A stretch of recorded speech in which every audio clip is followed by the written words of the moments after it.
Assalamualaikum warahmatullahi wabarakatuh. Bismillah walhamdulillah wassalatu wassalamu ala rasulillah wa ala alihi wa ashabihi wa man tabi'ahu bi ihsanin ila yaumil qiyamah. Amma ba'du. Siswa-siswi Madrasah Sanawiyah An-Najah kelas 9 yang dirahmati Allah Subhanahu wa taala, alhamdulillah pada hari ini kembali kita bertemu dalam kegiatan pembelajaran daring dengan materi dan tema yang berbeda dari pertemuan-pertemuan sebelumnya. Namun apapun bentuk kegiatan pembelajaran yang kita laksanakan, mudah-mudahan kita selalu diberikan kesehatan, selalu diberikan keberkahan, selalu diberikan semangat yang tinggi untuk selalu bisa menuntut ilmu, semangat menyongsong tahun baru Islam 1442 Hijriah, semangat untuk menjadi anak-anak yang lebih berprestasi lagi dari sebelumnya, anak-anak yang berakhlak mulia, yang insya Allah nanti akan menjadi anak-anak yang sukses dunia dan akhirat. Amin ya robbal alamin. Anak-anakku sekalian yang ibu banggakan, bahwa sesungguhnya Allah Subhanahu wa taala menciptakan manusia di bumi ini dalam bentuk dan rupa yang sangat sempurna, berbeda dengan makhluk-makhluk ciptaan Allah lainnya. Juga manusia disebut sebagai makhluk sosial. Karena apa? Karena sesungguhnya manusia itu hidup di dunia tidak bisa hidup sendiri, tidak bisa berdiri sendiri, pasti akan membutuhkan orang lain yang ada di sekitar kita. Kita butuh keluarga, kita butuh teman, kita butuh orang-orang sekitar, kita butuh bantuan dan pertolongan orang lain, kita juga butuh kebaikan dari orang lain. Untuk itulah Islam sangat menganjurkan kepada seluruh umat manusia yang ada di muka bumi ini untuk saling tolong-menolong. Tolong-menolong dalam kebaikan dengan siapapun, baik itu berbeda agama, berbeda suku, ataupun berbeda budaya. Firman Allah Subhanahu wa taala dalam surah Al-Maidah ayat 2, Bismillahirrahmanirrahim, wa ta'awanu 'alal birri wat taqwa wala ta'awanu 'alal ismi wal 'udwan, yang artinya tolong menolonglah kalian semua dalam kebajikan dan takwa, dan janganlah kalian tolong menolong dalam perbuatan dosa dan permusuhan.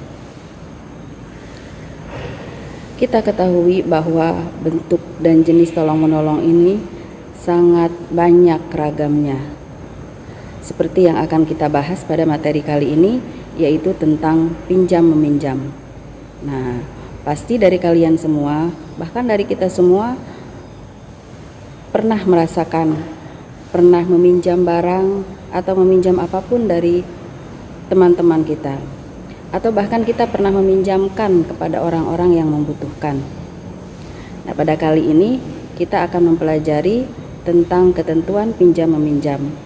Apa itu pengertian pinjam meminjam dan bagaimana cara melaksanakan pinjam meminjam sesuai dengan syariat Islam. Kita lanjutkan kepada materi, yaitu tentang ketentuan pinjam meminjam. Apa itu pinjam meminjam?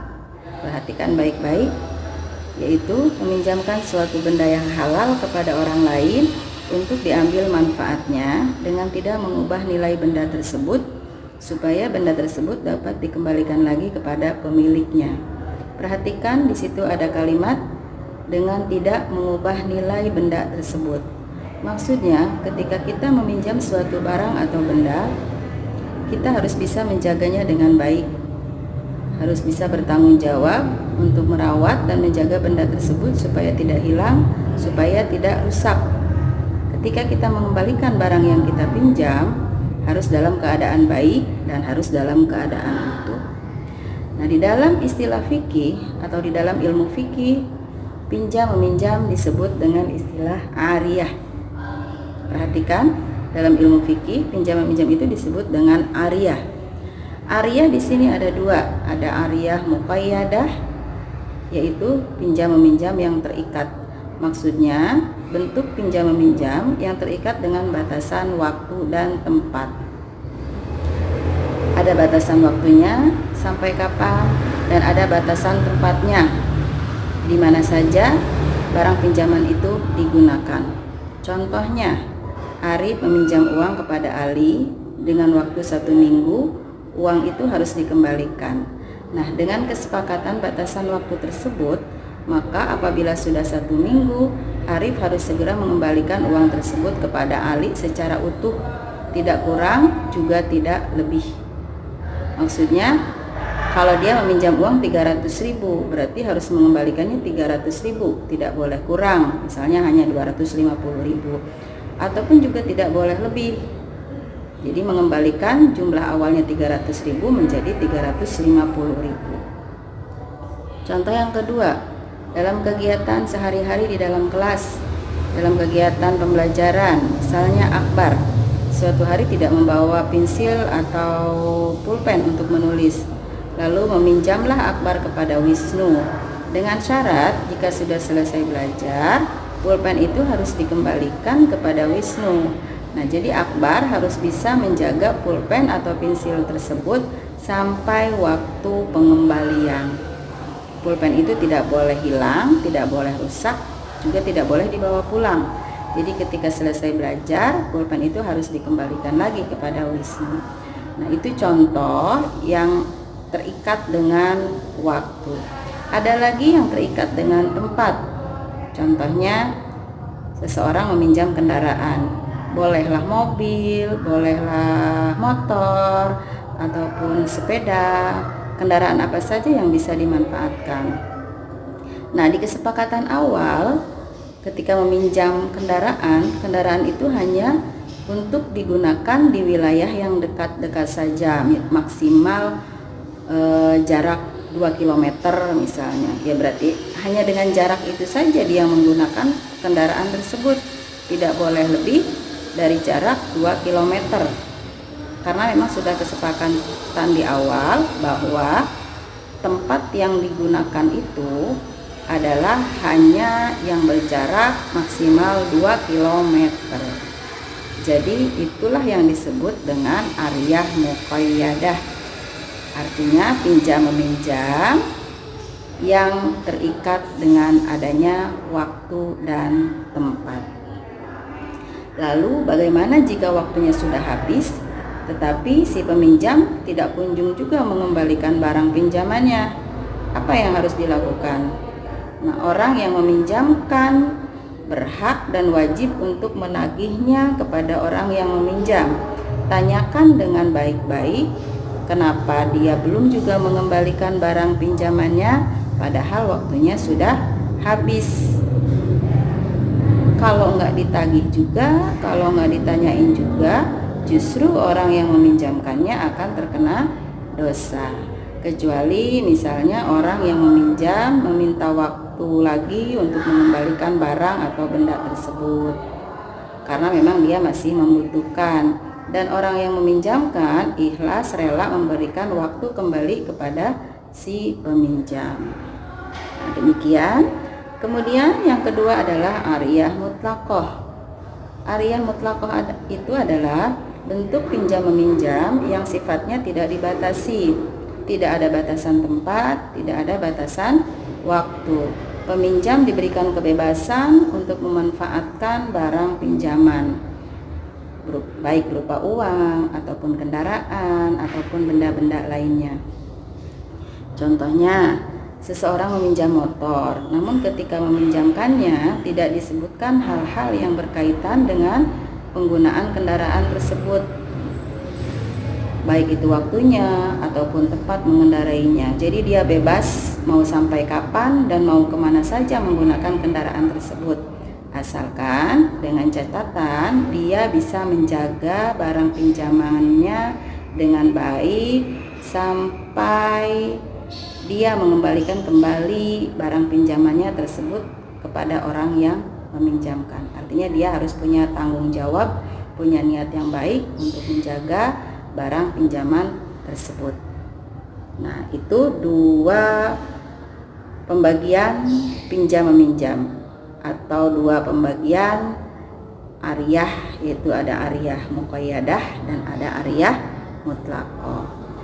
Kemudian yang selanjutnya adalah syarat pinjam meminjam. Jadi orang yang meminjam dan orang yang meminjamkan barang itu ada syarat-syarat yang harus mereka lakukan. Yang pertama, orang yang meminjamkan adalah pemilik yang berhak untuk meminjamkan kepada orang lain.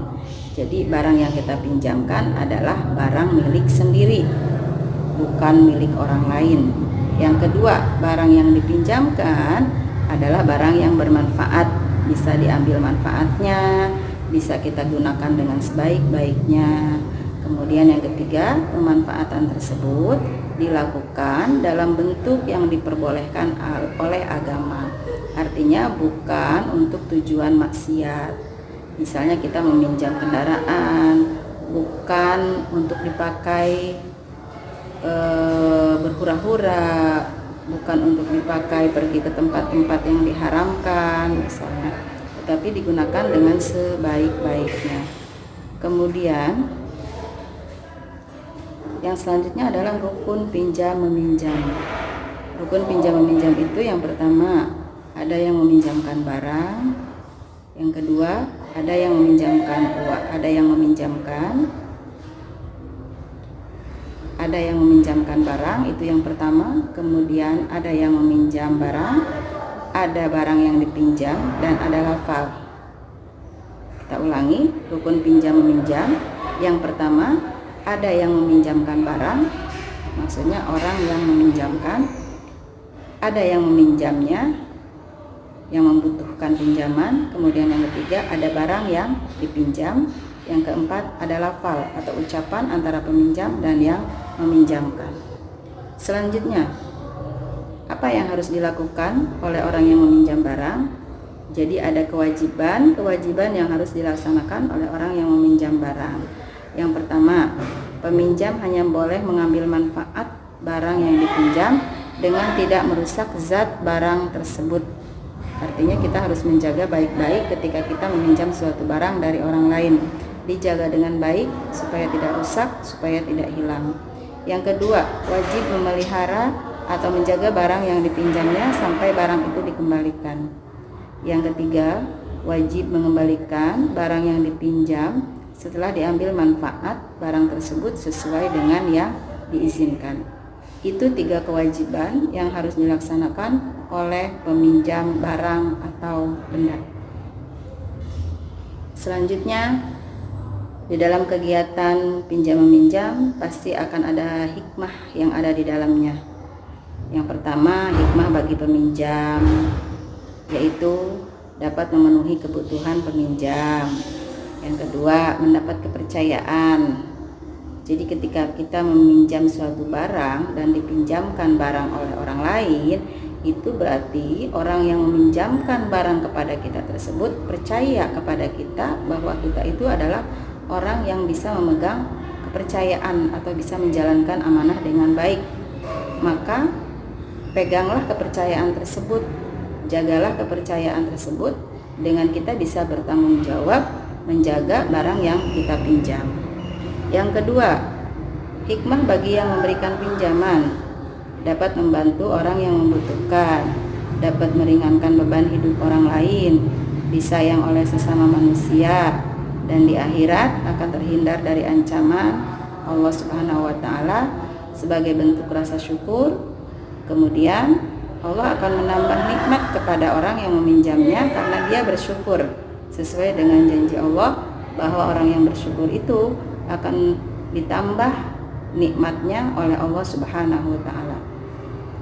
Nah, demikian hikmah yang terkandung di dalam kegiatan pinjam meminjam, baik bagi orang yang meminjam ataupun bagi orang yang memberikan pinjaman.